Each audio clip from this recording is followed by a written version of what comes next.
Nihat, növbəti bacardığın nədir sənin? De görək. Salam, mən insanların yaşını və ayaq nömrəsini ona bilirəm.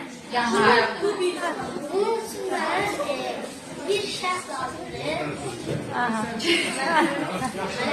Yaşını və ayaq nömrəsini bilir. Yaşınızı və ayaq nömrəsini. Könüllü kimdir? Sən istəyirsən könüllü. Kimi seçmək istəyirsən? Alim bəlkə seçmək istəyərsən. Ayaq nömrənizi də bilinəcək. Yaşınızı da bilinəcək. Problem deyil ki. Mən istəyirəm ki, ayrı Cəsarətlisiniz. ayrı nömrəni seçim. Ayrı nömrəni ilk olaraq yaşınızı kişiyə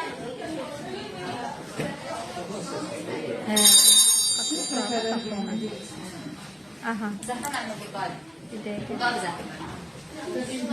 Bir də 6 aldı. 6 ayla da biz sözləşmişik sakit duracaqlar deyə. Elə deyilmi? üzərində 5 əlavə edin. 50'ye vurun. Bəli. Üzerine ayaq nömrənizi gətirin.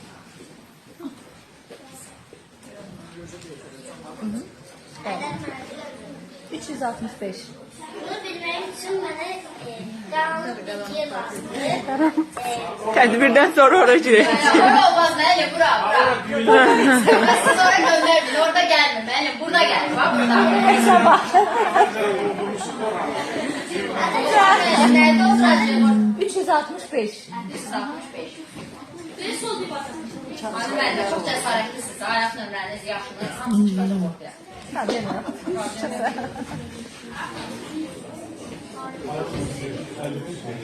Üstünə 50 gəl, ayaq nömrəniz nəsə üstünə 50 gəl.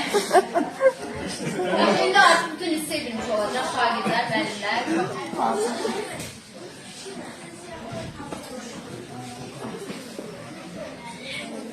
Hazır olanda gəlsin. Yox, çünki 11 yaşınız etrafında olur. Neyse sen durmuş olabilirsin. Ben yaşınızı silmək istədim, başa düşdük. Özünüzü bu qədər əvə verməsən. Yox, ay necə deyilib elədir. Gəl sizdən bir də hesablayaq. Bir hesablayaq, get bir hesablayaq. Gəl bir Çünki də ola hesablayaq. sizin əməllərdə səhv olur. Gəl. Təzdən hesablayaq. Yaşınızı kişiyə vurun. Siz deyirsiniz, Səlma mən nə yapmışım? Aha. Görmədi. Siz deyin, mən ikiyə vurum. Nihat, sən oradan de. Siz yazın yaşınızı. Aha, vurduq ikiyə. Aha, vurduq, Nihat. Üzerine 5 əlavə edin. Üzərinə 5 gəlirəm. Orada çünki toplama çıxma. Əgər siz bilirəm nə səhv olanda alınmır. Üzərinə 5 gəldi. 50'ye vurun. Vurduq 50-yə. Aha. Ayaq nömrəsi gətirin. Ayaq nömrəni üstünə gələ yazın. Aha. Ədədi deyil. 4187. Hə, indi normal bir ədəd alındı. 4187. Bir də görək nə deyirlər.